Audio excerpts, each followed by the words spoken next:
One of the outcomes of the globalization era was also the rise of China as a manufacturing power. India also rose as a power in global services. So what has happened in the last 25-30 years, and it is continuing even now, is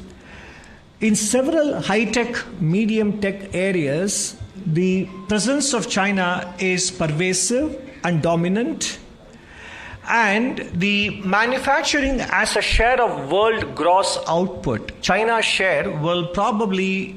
be higher than the combined share of the next 10 countries.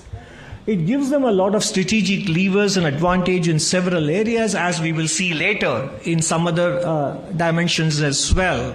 This is an important development along with globalization in the last 40 years. Now, along with the dominance in manufacturing,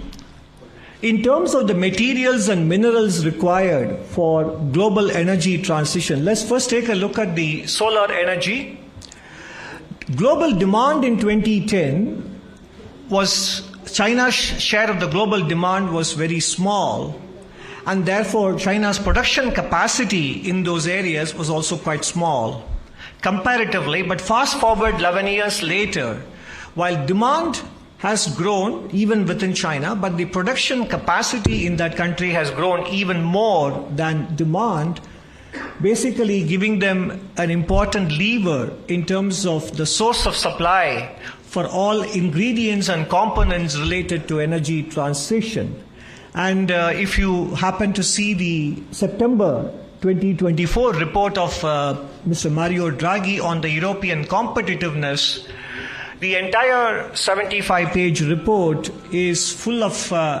European concerns about the concentration risk that is there with respect to one country as a source of supply for all critical components and technologies with respect to energy transition and manufacturing, etc.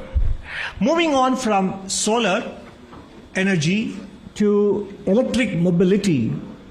if you look at the key materials that go into it, copper, lithium, nickel, cobalt, graphite, and the rare earth materials,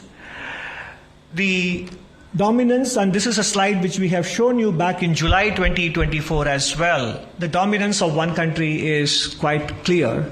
And in different stages of production, even if those materials are not mined in one country, the processing happens in a single country, and therefore whether it is the cell components or battery cells, in fact the truth is every single panel, solar panel we install, every single electric vehicle that we produce in this country, naturally the dependence on a single source for supply keeps increasing. So that dependence has to be kept in mind in the pace of transition towards renewable energies and also with respect to electric mobility.